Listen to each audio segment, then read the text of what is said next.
You think it's a game? 660 with Hip Hop Gamer. Welcome to the 660, where gaming meets real talk. I'm your host, the GOAT of the game, Hip Hop Gamer, bringing you the hottest in gaming culture. Today, we're diving into some epic throwback interviews and the latest game releases. So let's get it. David Alan Grier is one of the pure diamonds we have in the world of entertainment. From In Living Color to his cameo appearances in the hit TV show Martin, there's absolutely nothing this man's talent can't touch and dominate. I present to you all one of the greatest to ever do it, David Alan Grier, right here on the 660. Yo, this is legendary right here. All right, you ready to start? We got to go right now. Yo, it's the GOAT of the game, Hip Hop Gamer Hot 97. I got the legend, David Alan Grier is here. So, bro, first question, love you. And first question, man, what would be your magical power if this movie was also turned into a video game? And I just spoke to Kobe. He said he would love to write it as a game as well as another medium. Talk to me, bro. What you think? Wow. Well, everybody wants that Jedi mind trick. You know, you get stopped by the police, some dudes roll up on you at night, they about to rob you. I've always wanted that. No, you're not. And they go, oh, okay, never mind, you know. I gotta spin the chain on that one. Hey. I gotta spin the chain. That was hey man, let me tell you a quick story. Years ago, looks like when Living Color was on, these two kids were fighting in front of a Ralph's supermarket here in LA. These boys, they're big, they're 15, 16, and it was instinctual, man. I saw them fighting, it was ridiculous. I ran over there in my best parents' voice. Now y'all boys, stop that. Stop fighting. Shake hands and get out of here. They looked at me, they stopped fighting, they shook hands, and they walked away. I was like, damn, this worked. Oh, this worked, man. I am a magical Negro. So then, about a week later, same deal. I went to this ghetto-ass Ralph's. These kids were fighting. I tried the same thing. I was like, hey, you boys, stop that. They looked at me. They're like, man, forget you. They kept fighting. I wasn't magic no more. It didn't work. It only worked that one time. And that's why we got the movie, to bring that magic back again. So, you know what? Considering magic, one thing I wanted to ask you is, you know, in this culture, things being so serious, we need more laughter. We need more joy. So I got a question for you, man. If there was a comedy versus, and you had In Living Color in this day and age, 2024, and you had In Living Color versus like a Mad TV, or In Living Color versus Saturday Night Live or something like that, like what type of impact you think that will have in this day and age? And also, would you win? Would y'all win? Well, first of all, of course we'd win, hands down. But I've actually been asked to do a versus with Tommy Davidson, Jamie Foxx. They were trying to get it going. It never got off the ground. It would be fun though, man. It would be fun if we went, because if you're talking about show to show, that means we have a whole bank of all of our sketches. We hit them one after another, we'll destroy you. But in terms of like individual comics, I've never seen it pulled off, man, but it's an interesting prospect. That would be insane. And for the last question, and this is a lot more powerful, I seen at the end of the movie, bro, you tapped into the Leon line love little bit. I see you tapped into that, you know what I'm saying? Yeah. I see you tapped into that, baby. So my question to you is, in that scene, you know, when you touch Justin on his head, well, Justice, you know, on his head, how do you feel about that in terms of real life? Sometimes we try to forget, or maybe it's easier to forget because the pain is so real. How do you respond to something like that? How can you be, how can this movie be valuable for people that see it? I think what people need to realize is my character, I play a guy who is a magical Negro. I believe in who I am and what I'm doing, but that's not the only path. It's really Justice is the one, as this young black man, to decide, do I want to go down this road that I'm trying to get him to go down, or am I going to do my own thing? You know, so that's really what it's about. And it's a way using comedy and satire to bring the audience into this world, and then to give them that heavy message in terms of when you're dealing with racism and misogyny, in the workplace, in corporate America. How do you deal with it? And so that's the real message of the movie. But it's couched in this comedy and this satire, you know. Wow, God bless you, man. Look, that's my time. It's an honor to meet you, man. It's the one and only go to the game, hip hop gamer on your Hot 97 every Hot day. 97, man. Word. Hot 97. I've been down there a million times back in the day, baby. Yeah, we gotta bring you back on again. I'm Let's ready. get it, baby. Make sure y'all watch the movie and we out of here. All Peace. right. Banishes the ghost of New Eden is a must buy, like now, for real. The story of this game gives you the power to send someone to heaven, send someone to hell, or resurrect them back to the living. The gameplay alone in this game is crazy because of its 2-in-1 style combat experience. You can utilize the flesh and the spirit to attack and defend yourself. There's no game out like it right now, so make sure you check it out. Tales of Kenzera is hands down one of the hottest games out this year. The birth of this game was inspired sadly through the death of Salim's father, who taught him about video games. Now he created his own gaming studio and has launched an amazing game that rivals and in some cases surpasses the Great Prince of Persia title. Y'all gotta play Tales of Kenzera, and after experiencing the combat and storyline, this game just hits different. Multiverses is finally out of beta and it's officially launching this year. This game is a direct headshot at Super Smash Brothers and it's amazing, hands down. You got characters like Batman, Rick and Morty, Scooby-Doo, Bugs Bunny, and too much more.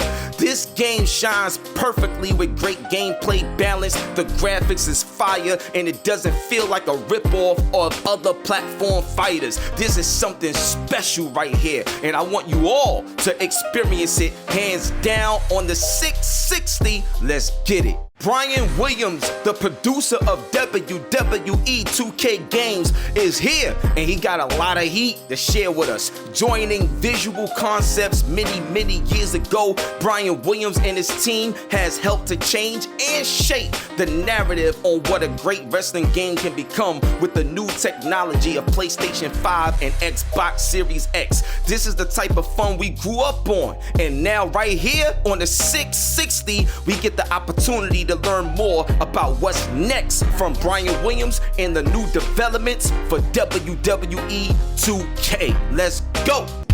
I had to show up with the belt today. You know what I'm saying? Because the GOAT of the game is rocking with the producer of the immaculate WWE 2K24. Give it up for the one and only Bryan Williams. Let's go, baby. Man. How you feel, say? Brother, I'm feeling great, man, especially after that introduction. Damn. Yeah, let's Man, go, can you baby. interview? Can I get like an exclusive? You just interviewing me all the time? Like this is it.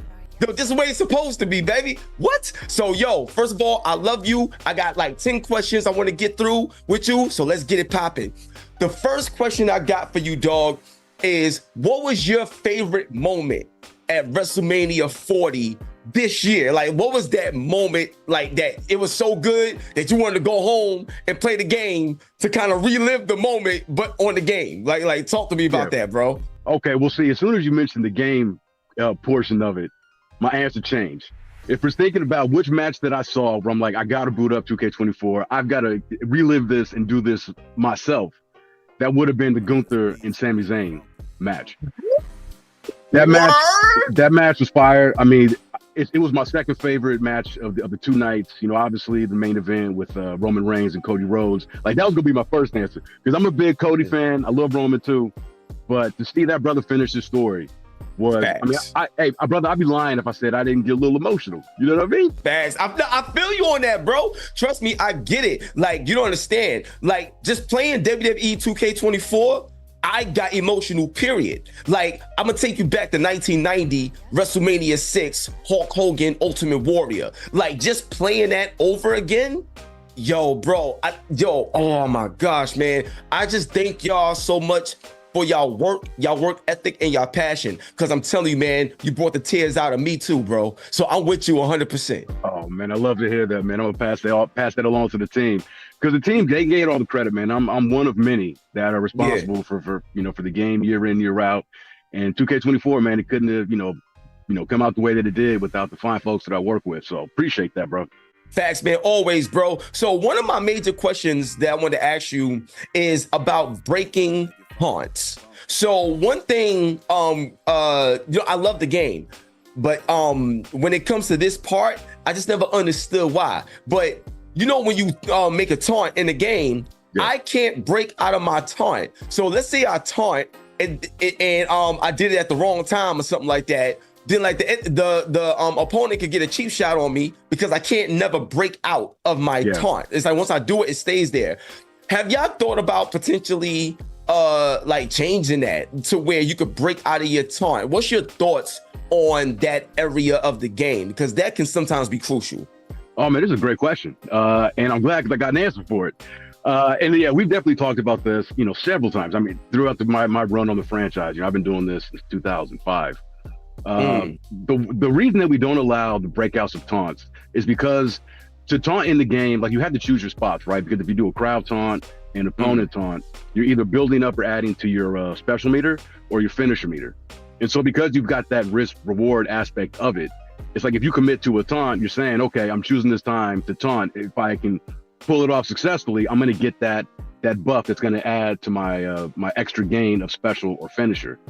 That's really why, from a gameplay side, why we have that in there, where it's like we want players to be cognizant of when they choose to taunt, maybe like, toss the opponent out of the ring, or, you get him into the corner, incapacitated. It's like, now it's my chance to taunt him or taunt the crowd, giving myself an opportunity to build to my meter.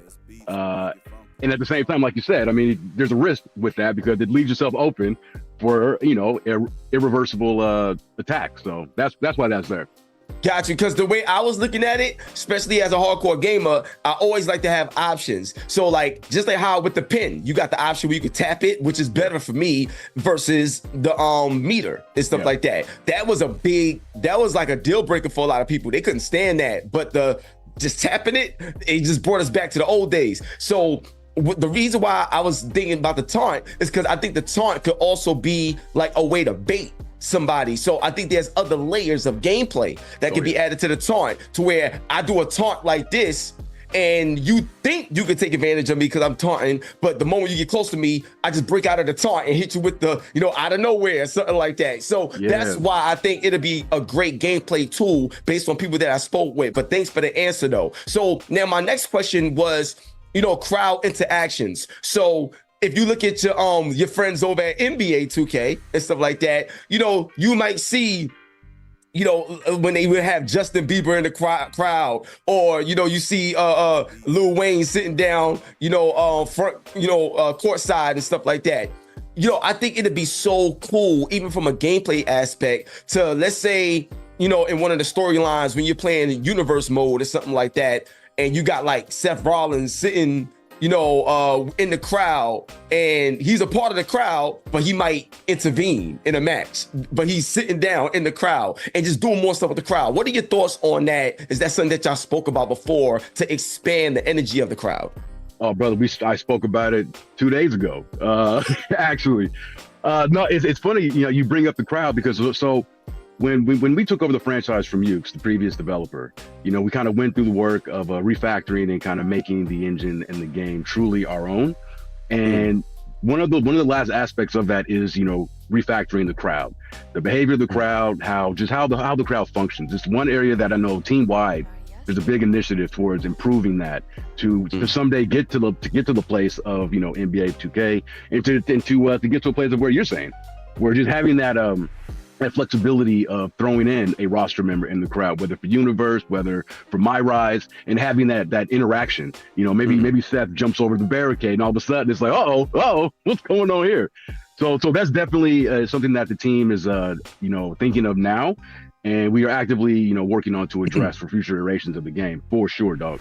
Yo, that's crazy, dog. I'm so happy to hear that. Now, one thing I want to stay on that engine and stuff like that. When you look at an engine like Unreal Engine 5 and how crazy that is, have y'all thought, because look, we all know how crazy things was, you know, when 2K20 came out, and then how y'all came back with 2K22, Rey Mysterio on the cover, and then it just blew everybody away. How incredible that was. So you're on the right track, big time. But one thing I will say is, in this day and age with AI, and obviously you're gonna have a new PlayStation coming soon, and all these other things, and just next generation technology, are y'all comfortable with sticking with the engine that y'all got now? Or have y'all had conversations about, you know what, we could probably take it to a level that the fans wouldn't even expect if we move this over to the Unreal Engine 5 and then really shock the world? What are your thoughts on that in terms of potentially moving to a whole other engine and really having a ground up build from the team that's already in place now versus taking over something from somebody else back with Ukes? Yeah, it's a great question. I mean, I probably won't be able to provide the best answer because, like, when it comes to the hardcore technical side of the gaming stuff, I'm not the best for that. But what I can say is that, you know, look, I mean, discussions every year, you know, we have discussions about ways to improve, you know, the overall experience for our fans, for our users, and a lot of that has to deal with the engine. I think, you know, since 2K22, we've made substantial strides towards improving the engine that we have for the game currently. And I think there's still a lot of untapped potential there. And I know, and yeah, I mean, the Unreal Engine 5 is fantastic. Don't get me wrong. I mean, it's great. But I think everything is just a fit. Like, what's going to fit best for the game that we are producing, and especially what's gonna be best for the team and for the franchise and for the game within the limited time that we have to release each year. Because we are on that annual cadence where we have, you know, a finite period of time to get, you know, the game out each and every year. So that right there, more than anything, I mean, to switch engines, you know, from one, you know, one release to the next, that's a pretty substantial leap. And I mean, to do that in a year's time that we have, which honestly isn't even a full year, our development is roughly 9 to 10 months. That's a pretty grand undertaking. But, you know, at the same time, you know, never say never, you know? Yeah, nah, absolutely, man. Like, at the rate that y'all going, y'all doing such a good job. So if it ain't broke, don't, you know, like if it ain't broke, don't fix it. Keep it going and keep building with what you got. I understand that. So now I want to bring this out because I don't think y'all been asked this question, dog. So back in the day, right? I'm gonna take you back to 2005, son. Okay. ESPN NFL 2K5. One of the most amazing features in that game was first person mode, being able to play NFL in first person mode. Yo, whenever I see like The Rock come out in his entrance and you get to see things a little bit from his perspective, I always felt like it'd be dope if WWE 2K had a first person mode or like the VR mode or something, but mainly a first person mode where when you in the ring and you do that crowd taunt and you see the crowd and it's really you. And if you do the rock bottom, like you did it. Like, oh my gosh, what are your thoughts? Have y'all even had a conversation about what would WWE 2K be like if they featured a first person mode where you could really bring the user into the experience of that wrestler on a whole nother level, bro? That's a very interesting question, brother. I can't recall any discussions that I've had with the team about that first person camera, but just thinking about it, I mean, you mentioned The Rock when he comes out for his entrance, especially now with him being the final boss. Ooh. And like that whole presentation is fire. I could totally see a really cool utilization of a first person camera during a superstar's entrance to the ring, kind of soaking it all in and all that. Gameplay, and you mentioned gameplay, like doing a taunt, and like seeing out to the crowd or even looking at your opponent. I think there's something to that as well. But like when it comes to moves, I think a lot of what makes pro wrestling what it is that, you know, the fan, like you want to see the rock bottom being performed. You know, you want to see somebody getting spiked on their head with a DDT or whatever. And like if you're doing that in the first person camera, whether you're the attacker or the defender, it's like everything's going to kind of be cattywampus as far as like what the hell's going on here or whatever. Right. I understand. But that's an interesting idea. And I think, yeah, there are definitely ways and areas of our game. Because I mean, come on, man, our game is so big where I could totally see a use and a utilization of a first person camera in certain aspects. I think that's really cool, man. And again, something yeah, definitely something for us to consider. Yeah, because imagine when Cody Rhodes get on the top ropes and it's like, whoa, and you can't, you get me hyped, bro. It's so crazy. So you get me hyped, dog. That's a really good idea, man. It'd be crazy. So a few more questions, then we can wrap it up. So now, this is a very interesting question, and you might not be the right person to ask, but I think this would be very interesting considering the business climate of what's going on in the gaming industry. But do you ever think, or do you see any value to WWE like 2K being released, but like being released day and date into Xbox Game Pass? Like, imagine there was an announcement that Xbox Game Pass will have WWE 2K25 day and date, like inside Xbox Game Pass. Like, is that valuable to y'all? Like, what are your thoughts on that with this particular game, bro? I mean, that's valuable to me. I mean, you're right, though. I'm not the right person to answer that because there's more of a marketing thing. But as someone who works on the game, I mean, I think that's a great idea. Because the way I look at it, like the amount of all the hard work that the team does year in and year out on this franchise, anything that will make and entice, our fan base to cop the game early, as soon as possible, I'm all for. And if that means, pairing up with Game Pass or any one of those services, I'd be all about that for sure. But again, those decisions are made above my level. Yeah, absolutely. But I think it'd be great. So now, major question, bro. Major question. So I was at GDC earlier this year, bro. And I was using the Oracle, and they had like NVIDIA and stuff like that, right? Where I can talk to the NPC and it'll talk back to me, it'll know my name, all of that. It's like AI voiceovers, all of that. Like, it's insane. So my question to you, especially from the story mode aspect of WWE and all the technology that's there, have y'all been testing AI, generative AI, all these new cool things to make the game better and more engaging? Because I'm telling you, imagine being able to create a player, but when you create a player, it's not just only the developers' voices or, that you have to rely on. Maybe you could like speak and it takes your voice, and then now your voice is in the game or something. Or you could talk to Shawn Michaels and he'll talk to you back as the wrestler that you created, all through just actual conversation. Have y'all been exploring new ways to utilize this technology for the future iterations of WWE 2K, bro? Well, I'll just say this, that I know that, our engineers and our brain trusts are constantly thinking about ways in which we can improve the game, specifically, when it comes to AI. I mean, the way the AI is right now, I mean, it's integrated itself into damn near every facet of everyday society, from games to everything, right? So I think we'd be remiss if we did not, investigate and look for ways in which AI can be used to support and to enhance the overall experience that we provide each and every year, especially like you're saying. I mean, when it comes to story modes or being able to interact with the NPC characters, you mentioned like a Shawn Michaels or maybe even like an Adam Pearce or whatever. And to have your voice, it'll personalize the experience that much more than anything pre-baked or pre-scripted that the designers or we come up with. It just lends that level of personalization to everybody who picks up the game, and I think that's a really cool avenue for us to investigate in the future. And I wouldn't be shocked if that becomes a reality sooner rather than later. I can't wait. So 3 more questions, and then we're going to wrap it up. Next question is this, bro. I never understood this, and please, maybe y'all could clear this up for me. But why is it that when you're playing 2K, like WWE 2K period, the intros is 30 frames per second, but then when you get to the gameplay, it's 60 frames per second? Why can't the entire game be 60 frames per second?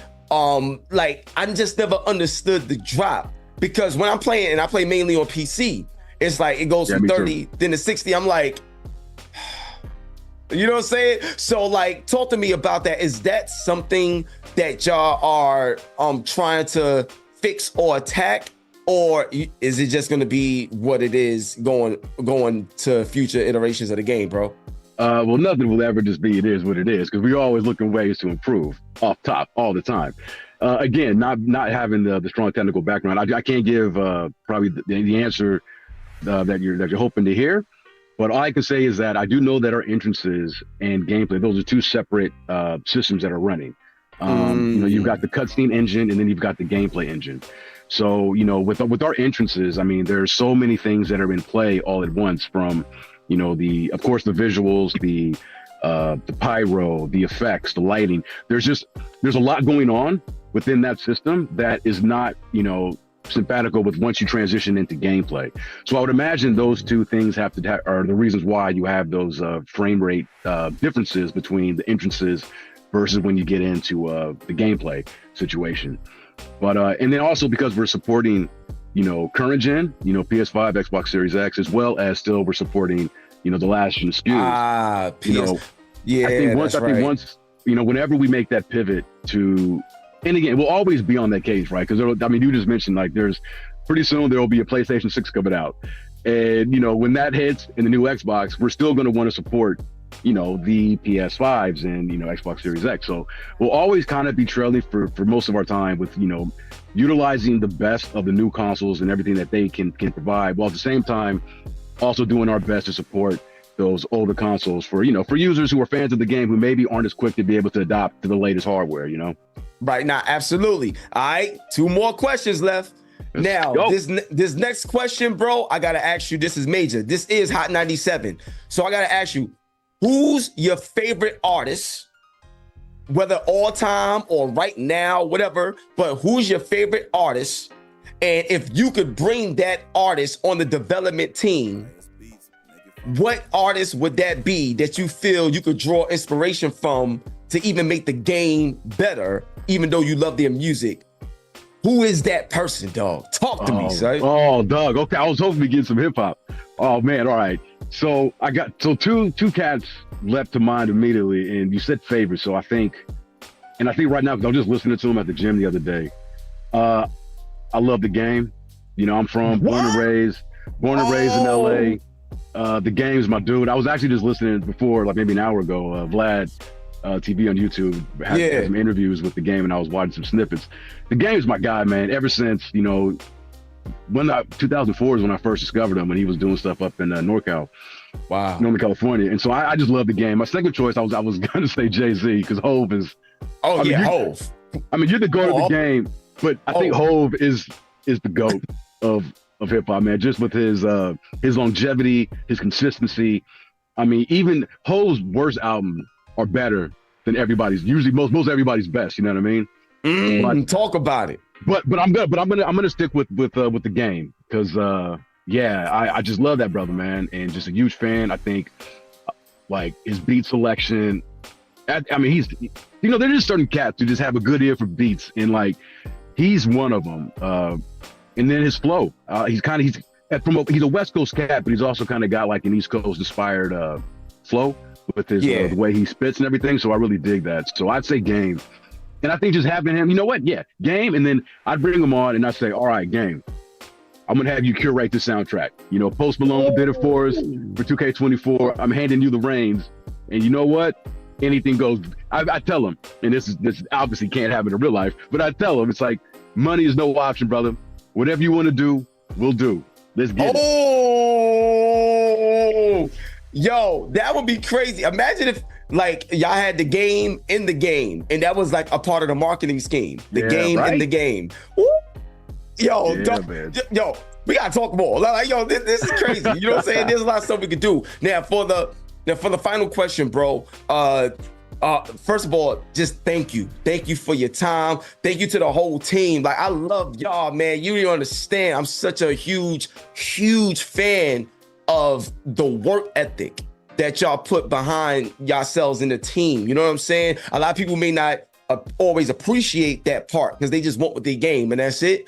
But dog, I personally know what it takes to like do these things, sleepless nights and, upset about this. And at the end of the day, you care enough about the fans to make sure you get this out. So before I get to my final question, I just wanted to have that statement and let you know you're loved. The team is loved. We care about y'all, like beyond just the game and having fun, but just thank y'all for the sacrifices that y'all make, for the enjoyment that we get a chance to have with the work that y'all produce. We love you, bro. I just had to let you know that, man. Brother, thank you so much for that. That's awesome to hear, man. Really appreciate that. And brother, hey, that's reciprocated. We love you too, dog. You know what I mean? Thank you, man. I appreciate that, man, all day. So now, final question, bro. Now, you know The Rock's entrance, that final boss. Yeah. It's gotta be in WWE 2K25. I don't care what nobody say. Like it has to be in there. My question to you is, what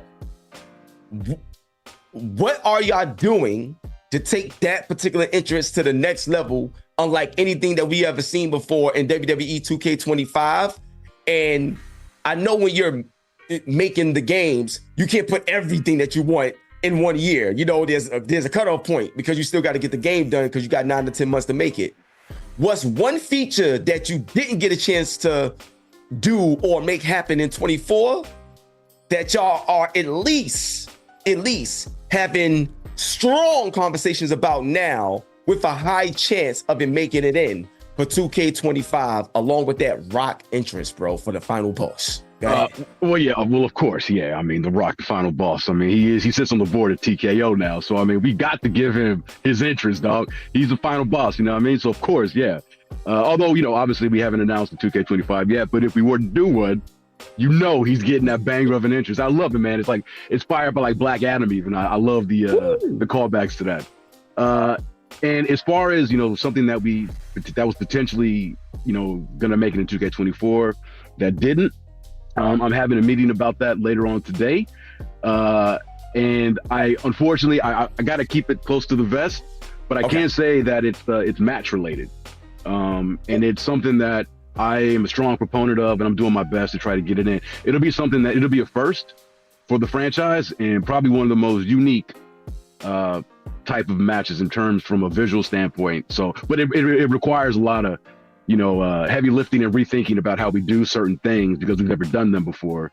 But at the same time, you saw all the fans saw what we did in 2K23 with the introduction of the War Games match and how well that came together. So, I mean, I think this team can do anything, and I'm really hopeful that we'll be able to pull this off.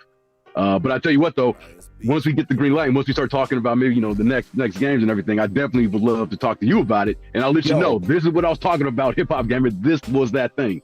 Bro, I can't wait. And listen, I'm glad you said War Games, because after I seen War Games and played War Games, y'all can do anything. There's nothing that you and your team can't do after experiencing War Games, bro. So like I said, man, love y'all. God bless. It's the Go to the Game Hip Hop Gamer on your Hot 97 every day. That's my word. And we out of here, baby. Give it up for Big B in the building. WWE 2K24.